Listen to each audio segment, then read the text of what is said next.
Terima kasih sudah mengunjungi video ini. Jangan lupa untuk like, subscribe, dan share. Karena subscribe itu free. Subscribe gratis. Beneran gratis. Karena dengan subscribe Anda telah membantu saya untuk terus berkarya. Enjoy the walk. Assalamualaikum. Alhamdulillah, kita jumpa lagi. Kesempatan kali ini saya akan mencoba mendokumentasikan bagaimana cara kita mengetahui kapal yang ada di sekitaran kita, yaitu menggunakan AIS, Automatic Identification System. Bagaimana cara menggunakan AIS? Mari ikuti video saya. Oke, baik. Sekarang kita udah ada di depan AIS. Ini dia AIS, mereknya Furuno FA150. Caranya bagaimana? Jadi kita bisa lihat tampilan ada namanya Jeddah, Happy, Jeddah, Median, dan contohnya kapal di sekitaran kita. Ini jauh, cukup jauh, walaupun bisa dilihat pakai keker, tapi kadang kita tidak yakin karena kadang tulisannya kecil itu. Kita bisa lihat ada kapal sekitar kita kayak begitu. Dengan menggunakan AIS kita bisa tahu data-datanya, dia mau kemana, panjangnya berapa, jumlah krunya berapa, dan semua data lainnya kita bisa lihat dari AIS. Ini juga kita bisa lihat dari AIS tersebut. Kita tidak bisa melihat kalau kayak gitu kan kecil itu kapal itu.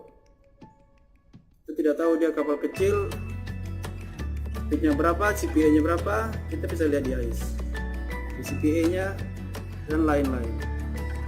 Oke, AIS ini juga biasanya akan melihatkan yaitu kapal-kapal yang ada di sekitaran kita. Yang ini kita coba lihat caranya, kita pencet enter, itu udah di blok, ini udah di titik situ. Enter, kita bisa tahu ini kapal namanya Happiness One. Callsign-nya, posisinya, panjang lebarnya, semua ada di sini. Oke, tujuannya juga ada, ETA-nya ada. Oke, selanjutnya kita back.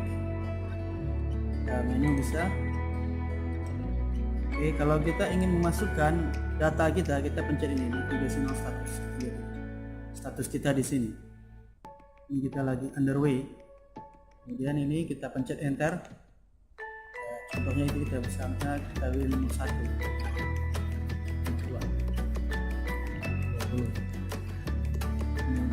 Ini kita pencet 0 dulu. Add anchor, not under command, restricted maneuverability, constrained by head draft, moored, ground. Ini statusnya kapal lagi ngapain, ada di sini. Ini selanjutnya kalau sudah selesai, kita balikin lagi dia ke 0.